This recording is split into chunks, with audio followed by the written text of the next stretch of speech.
Are gay men allowed to express their femininity? So this journal is for gay men and queer folks who are tired of hiding parts of themselves just to belong.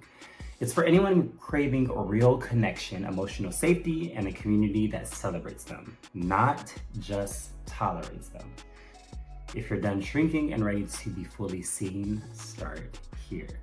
All right, so I always like to start off with either a topic from the comments or a submission that I get, and this one actually came from the comment section. So they go on to say, I enjoy the feminine side I possess. Granted, it took me a minute to accept it because of the dating app duo, Jacked and Grindr. I thought I had to suppress my feminine side in order to feel accepted. I definitely felt that before. I feel like I have a weird combination between feminine and masculine, and one comes out more than others. But I definitely feel like I get more praise, more celebration, more attention when the masculine side comes out versus the feminine side. So first off, I want to say thank you to the commenter, and I am trying to like slowly go through all the comments and try to like find topic ideas. I have been doing a lot personal life-wise, but my intention is to get back onto YouTube consistently and continue building this amazing community. And you guys are still commenting, still liking, telling me how much you miss me, so I'm just happy to be back. All that to say, yeah, this comment resonates with me a lot, as I already mentioned, and I also have begun to see an overwhelming amount of celebration for more straight presenting gay men. Like, I guess you guys are calling them straight or whatever. I do not keep up on purpose. But yeah, it's like this celebration when the gay man can do both or live in both worlds, which to me is code switching, which code switching is so exhausting, but that's for another video. So all that to say, it brings me to the next question, which is, are feminine gay men acceptable, or do we have to suppress our femininity to gain acceptance? So that made me think, well, okay, well then who determines what is and what isn't acceptable? So I have a couple ideas. We have society, the media, cis white men, because people love to blame everything on cis white men, your family, the community you're a part of, or your inner critic. So obviously I want you to think for yourself and choose what you want. I am not trying to get you to think like me or sway your decision making. We're just having the conversation, and I'm just starting the conversation, which is what I love to do with you all. But for me, I believe that is the community that you are a part of.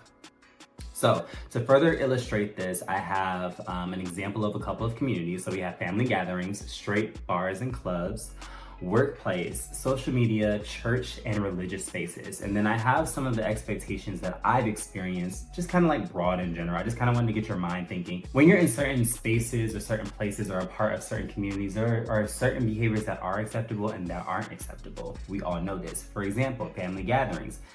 What is acceptable? You need to be respectable, I think that's a word, obedient, stay in your place, small talk, light humor, no controversy. So what's not acceptable by the opposite end of the spectrum is challenging the status quo, but trying to bring up uncomfortable conversations or trying to push back against like my parents or anything like that always comes with a little bit of like, why you always got to, why can't you just, like, that's when all that starts to happen.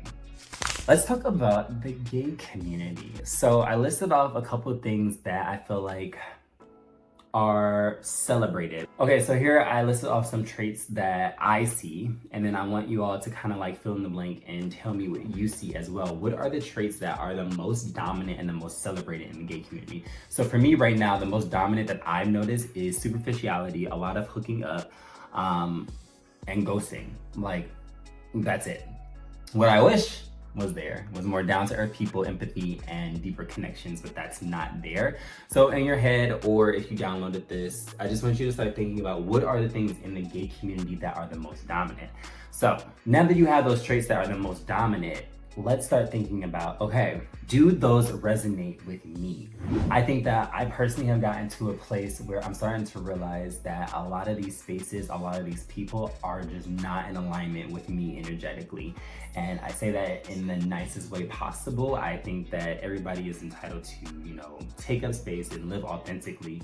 But when you are in a space or you want to and you can't be authentic, those are not your people. That is not your community. all that to say, I want you to start thinking, does the gay community align with your own personal values? I feel like many of us have never questioned that, and y'all know I question everything. It's part of my thing. But I don't think a lot of us have ever questioned that. Like, is this a community that we even want to be a part of? Now, I'm not saying exit the gay community, don't talk to anybody being gay, or, you know, like, I'm not saying go to like the extreme, but I'm more so saying maybe where you are, the people you are around, they're just not a good fit for you and don't align with you energetically. Specifically speaking on femininity, if you can't express that part of your authenticity, are those your people? So I want you to get really real with yourself, and I have a scale from 1 to 10. 1 being I feel completely disconnected and unseen in this community, I want out. And then 10 being I feel fully accepted, celebrated, and connected in this community, I want to stay in. So I asked the question, is this community one that you truly want to continue being a part of, or is it time to seek or build something better? And then y'all know I love creating little assessments because I have some really great books that I've read that have gotten me personally to this place where I can question everything. Like, I live authentically, I try to find belonging. Like, all the things that I do are because of the books that I've read, the videos that I watch. So I did create a small assessment, which again, if you downloaded it, there's a link to that. All you have to do is click that link, and let me go to the assessment. It's called Am I Thriving Here or Just Surviving? And there is literally, I think it's only 7 or 8 questions. So it's a really quick, simple one. And then once you fill it out, it'll take you to my website, or you can go to my website and it'll break down what your score is. So then after you do that, you write down your score. And that's for those of you that need a little bit of help with thinking like, do I like really align with this? And I'm gonna give you a couple examples of some of the questions because they're really good. So the first one, do I feel like I can express every part of who I am, my style, my voice, softness, and strength without judgment or side eyes? Me and one of my partners talk about this very often because one of my partners is very straight presenting, and then the other one is not as straight presenting, but they're both white. So they both have that privilege, but one of them has a little bit more privilege because he's very straight presenting, versus my other one, he says when he's at work, he has to kind of like beef up his voice or change his voice. And I'm just like, I am so tired of living in a world where you have to do that to get ahead. Where can we create a world, which is why I like this video, because it's more so creating a community within our own where we can show up authentically and still love each other, treat each other equally, and we got to make it happen. It's not going to happen. These systems are not built to make that happen. For some reason, equality is hard, but we're not going to get into all that or get into politics. Another question that I ask on here is, if I was struggling emotionally, would this community, aka the gay community, hold space for me, or would they disappear? And then you have the 2 answers. They would show up, check in, and support me, or would you have to suffer in silence or feel judged for being too emotional? And this is me, like, I take this very personally because this is something that I experience a lot, and it's not even just necessarily in the gay community. This is just, for example, being out with my partners, for example. One of them, we were at a wedding, and it was a really, really beautiful wedding, but the energy and the people around, everybody was just very, I don't know, it didn't align with me, and I wasn't having a really good time, and I felt like I was suffering in silence, and my partner was so distracted, and I was just like, these are not my people. I don't even want to be here. I'm not even enjoying this. I'm not even having a good time. These are not my people. So y'all know what I did? I left. Sure did. Left the wedding early because 2025, we gotta stop playing about ourselves. We gotta start taking ourselves more seriously. Otherwise, we just gonna keep living the same insane life on repeat. And I'm tired of acting like I'm insane. That's what I discussed in the remainder of the full version of the journal. I want to get you all clear on what you do want, what you do value, and how you would like the community to make you feel. So I asked really specific questions, like for one example, what do you want? I kind of have like a list of you do what you don't want, and then you do the opposite things that you do want. So just kind of getting your mind working in that way. And then thinking about what do you value, and then which things do you value more than others, and then ranking those. And then there's some writing sections just talking about how do you want to feel. And then there's a section where I actually talk about how I want to feel and what I'm looking for, and just a little bit of a personal experience of myself. And then some of the action, because y'all know I'm a really big believer in good karma and the law of attraction, and just some things that you can do to kind of get the momentum going. So that's all in the full one. On top of the deep dive journal prompts, the 7-day reflection cards, and then the affirmation cards. Because I know doing this by yourself can be hard, so I'm trying to create resources for you all to kind of like not feel like you're alone in this, because I wish I could be next to you all and hold your hand through this process and be like, oh, you can be feminine, we just have to find your community, we just need to do this, this, and this. But doing that one-on-one with one person takes a lot of time, and I want to touch as many lives and hearts as I can. And then also ultimately at one point probably do some type of like meetup, but that's like way down in the further future. But all that to say, this is just a resource that I want to give you all, because I want to kind of pass off how my mindset works to you, so that you can thrive and be better and go after whatever the best life looks like for you. Specifically with that commenter was saying, showing up and being feminine, it wasn't easy. It's not easy, and I don't think it's gonna get any easier.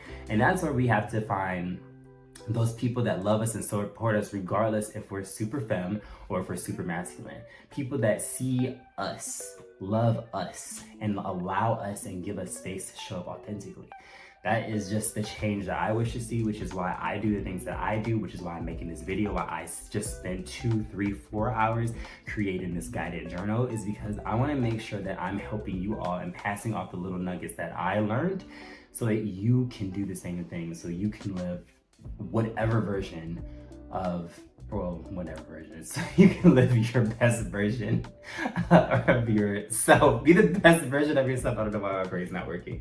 But all that being said, I hope this was helpful. Again, if you guys want to submit topics, I'm going to leave that link down below. And then also visit my website where we'll be talking about this more. I'm going to post this topic right after this video, and I want to discuss more. And honestly, sometimes I like to take those discussions and then come back on here, because I want to hear your perspectives as well. Unfortunately, this YouTube, the notification system, for some reason I cannot get in contact, or I don't get notified every time you guys comment or reply. Like, some things get lost. So again, this whole website launch that I'm doing is so that I can try to see everything and be able to slowly sift through things and bring the things that are really important that everybody's resonating with to the forefront, because we got to create the community that we want. We have to be the change that we wish to see. Sorry, I just got a tattoo, so it's a little dry and itchy. But I hope that helps. I hope to see you on the website, and I'm excited to talk and connect with you all. Remember to be the change you wish to see, and take care.